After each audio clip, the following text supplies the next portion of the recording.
আজকে আমরা পড়ব চ্যাপ্টার 23 ত্রিকোণমিতিক অনুপাত এবং ত্রিকোণমিতিক অভেদাবলী।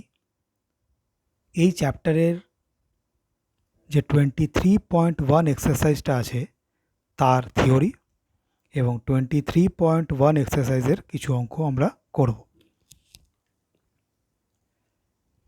দেখো, প্রথমে আমরা জানব যে একটা সমকোণী ত্রিভুজের একটা সূক্ষ্মকোণের সাপেক্ষে কোনটা লম্ব কোনটা ভূমি। তো আমরা একটা সমকোণী ত্রিভুজ এঁকেছি ABC।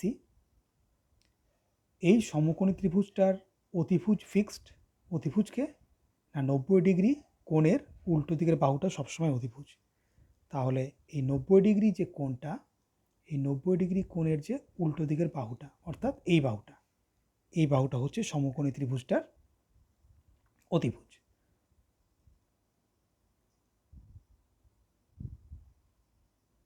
এবার এই যে সূক্ষ্মকোণটা রয়েছে কোণ ACB, এই কোণটার সাপেক্ষে লম্ব হলো এই কোণের উল্টো দিকের বাহুটা।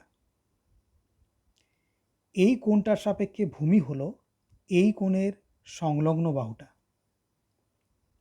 তাহলে আমরা বলতে পারি কোণ ACB এর সাপেক্ষে কোণ ACB অর্থাৎ এই কোণটার সাপেক্ষে লম্ব হলো এই কোণের উল্টো দিকের বাহুটা অর্থাৎ AB। কোণ ACB এর সাপেক্ষে ভূমি হলো এই কোণের সংলগ্ন বাহুটা অর্থাৎ BC।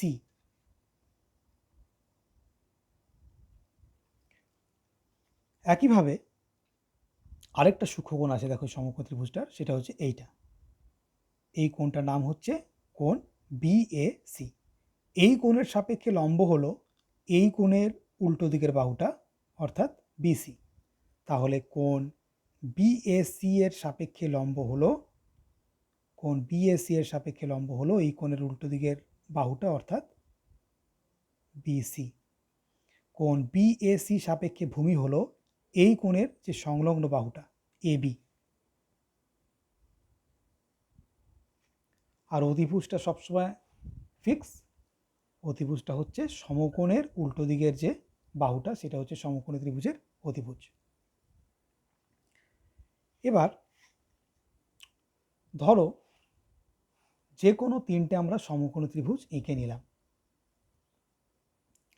এই ত্রিভুজটা একটু ছোট, এই ত্রিভুজের বাহুগুলো একটু বড়, এই ত্রিভুজের বাহুগুলো আর একটু বড়। দেখা যাবে যে এই সমকোণী ত্রিভুজগুলোর মধ্যে মিল কোথায়, না এই সূক্ষ্মকোণটা তিনটের ক্ষেত্রেই সেম। এর ক্ষেত্রেও সূক্ষ্মকোণটার মান থিটা, এর ক্ষেত্রেও সূক্ষ্মকোণটার মান থিটা, আর এর ক্ষেত্রেও সূক্ষ্মকোণটার মান থিটা।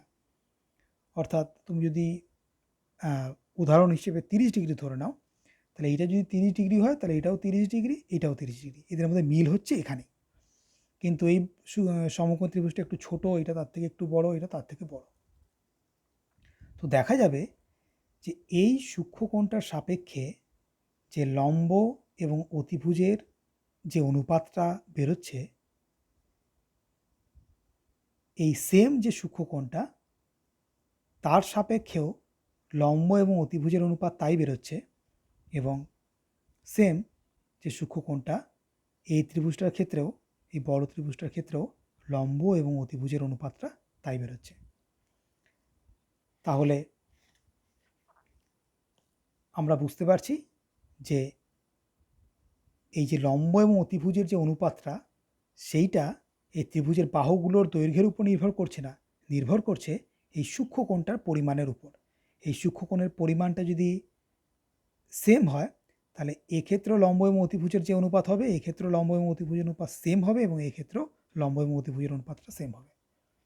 একইভাবে এক্ষেত্রে এই কোণের সাপেক্ষে ভূমি এবং অতিভুজের অনুপাত যা হবে, এক্ষেত্রেও তাই হবে, এক্ষেত্রেও তাই হবে। এবং এক্ষেত্রে এই কোণটার সাপেক্ষে লম্ব এবং ভূমির যে অনুপাতটা হবে, এক্ষেত্রেও তাই হবে, এক্ষেত্রেও তাই হবে। তাহলে দেখো, আমরা এই তিনটে বাহুর দুটো করে নিয়ে এই তিনটে রকম অনুপাত পেলাম, এটা একটা অনুপাত, এটা একটা অনুপাত, এটা একটা অনুপাত। আবার এদেরকে যদি উল্টে দিই তাহলে পাবো অতিভুজ বাই লম্ব, এটাকে উল্টে দিলে পাবো অতিভুজ বাই ভূমি, এটাকে উল্টে দিলে পাবো ভূমি বাই লম্ব। তাহলে মোট কটা অনুপাত পেলাম? এখানে তিনটে, আর এইগুলোকে উল্টে দিয়ে আরও তিনটে, তাহলে মোট 6 রকম অনুপাত পেলাম। এই যে অনুপাতগুলো, এই অনুপাতগুলোকে বলা হয় ত্রিকোণমিতিক অনুপাত। আমরা বলতে পারি যে কোনো সমকোণী ত্রিভুজের একটি সূক্ষ্মকোণের সাপেক্ষে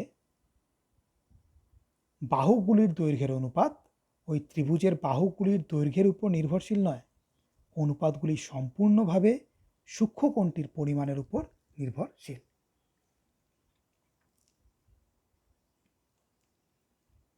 নেক্সট আমরা জানবো এই অনুপাতগুলোকে কি বলা হয়।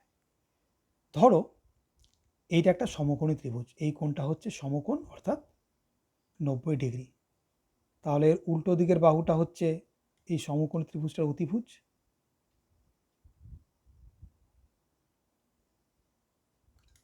এই কোণটার সাপেক্ষে লম্ব হচ্ছে এই কোণের উল্টো দিকের বাহুটা, তাহলে এইটা হচ্ছে লম্ব। এই কোণটার সাপেক্ষে ভূমি হচ্ছে এই কোণের সংলগ্ন বাহুটা, অর্থাৎ এইটা ভূমি।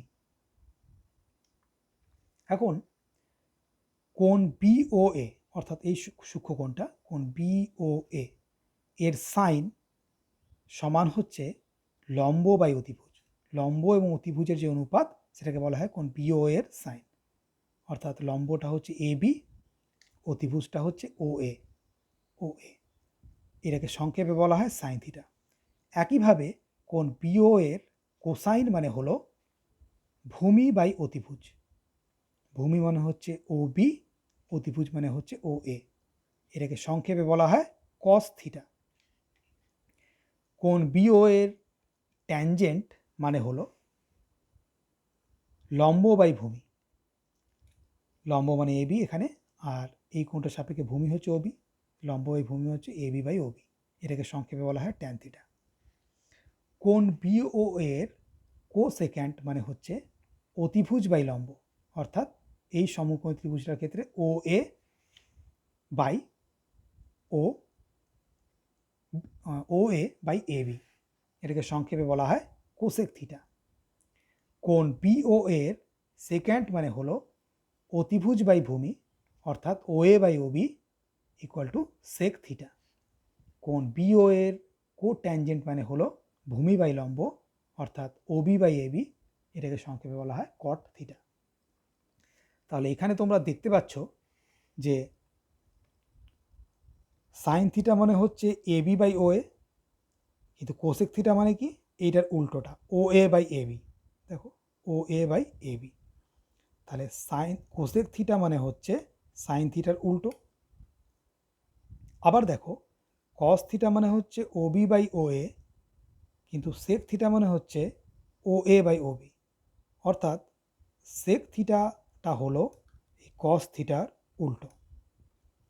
আবার ট্যান থিটা মানে হচ্ছে এ বি বাই ও বি, আবার কট থিটা মানে হচ্ছে এর উল্টো, অর্থাৎ O B by A B, অর্থাৎ ট্যান থিটাটা হলো কট থিটার উল্টো, বা কট থিটাটা হলো ট্যান থিটার উল্টো। তাহলে আমরা বলতে পারি যেহেতু কোসেক থিটাটা সাইন থিটার উল্টো, সেহেতু কোসেক থিটা সমান 1 বাই সাইন থিটা। সেক থিটাটা কস থিটার উল্টো, তাহলে সেক থিটা সমান 1 বাই কস থিটা। আর কট থিটাটা ট্যান থিটার উল্টো, সেটা কট থিটা সমান 1 বাই ট্যান থিটা। আবার দেখো ট্যান থিটা মানে কি পেয়েছি? A B by O B. Tan theta সমান পেয়েছিলাম কি? A B by O B.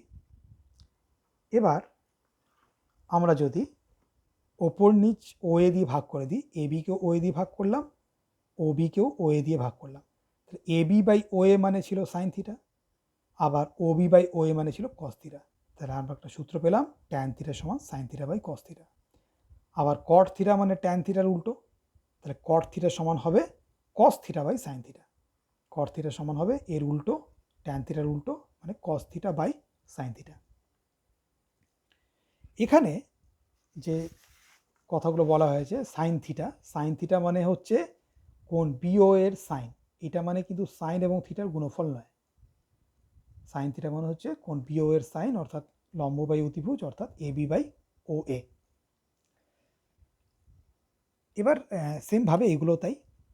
এবার একটা জিনিস লক্ষ্য করো, সাইন থিটা মানে তো লম্ব বাই অতিভুজ, তো লম্বের মানটা তো কখনো অতিভুজের মান থেকে বড় হতে পারে না, কারণ একটা সমকোণী ত্রিভুজের ক্ষেত্রে অতিভুজটা সবসময় সব থেকে বড় বাহুটা ত্রিভুজের, তাহলে অতিভুজটা বাকি দুটো বাহু থেকে সবসময় বড়, ভূমি থেকেও বড়, আবার লম্ব থেকেও বড়।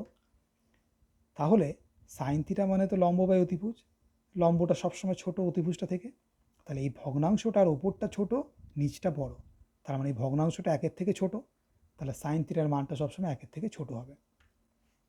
সেমভাবে ভূমিটা সবসময় অতিভুজ থেকে ছোট, ওই জন্য কস থিটার মানটাও একের থেকে ছোট হবে। ট্যান থিটার ক্ষেত্রে দেখো লম্ব এবং ভূমির অনুপাত, তাহলে লম্ব এবং ভূমি তো সমানও হতে পারে, আবার লম্বটা ভূমি থেকে বড়ও হতে পারে, যেমন এই ছবিটার ক্ষেত্রে লম্বটা ভূমি থেকে বড়, আবার এই কোণটার সাপেক্ষে, আবার লম্বটা ভূমি থেকে ছোট হতে পারে, এইটা এই কোণটার সাপেক্ষে যেটা লম্ব সেটা ছোট, ভূমিটা বড়। তাহলে ট্যান থিটার ক্ষেত্রে তো ট্যান থিটা মানে লম্ব বাই ভূমি, লম্বটা ভূমি থেকে ভূমির সঙ্গে সমানও হতে পারে, লম্বটা ভূমি থেকে বড়ও হতে পারে, লম্বটা ভূমি থেকে ছোট হতে পারে। তাহলে লম্বটা ভূমির সঙ্গে যখন সমান হবে তখন ট্যান থিটার মান এক হয়ে যাবে।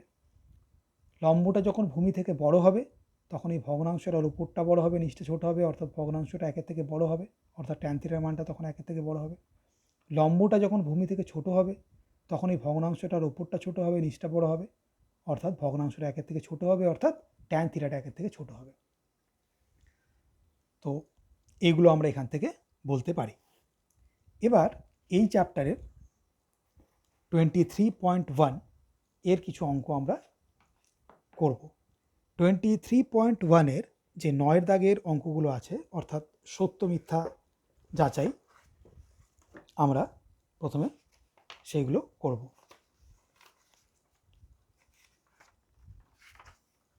তো প্রথম যে অঙ্কটা 9-এর কি বলছে, বলছে ট্যানের মান সর্বদা 1 থেকে বড়, কিন্তু এক্ষুনি আমরা দেখলাম যে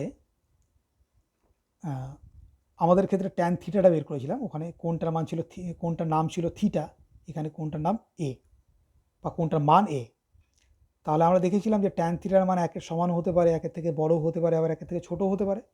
তাহলে ট্যানের মানও সেমভাবে একের সমান হতে পারে, একের থেকে বড় হতে পারে, একের থেকে ছোট হতে পারে। তাহলে এই বিবৃতিটা কি মিথ্যা। দুয়েরটা বলছে কটের মান সর্বদা 1 অপেক্ষা ছোট। কট মানে তো ট্যানের উল্টো, তাহলে আমরা যদি একটা সমকোণী ত্রিভুজ আঁকি, ত্রিভুজটার নাম হলো এ বি সি, এবং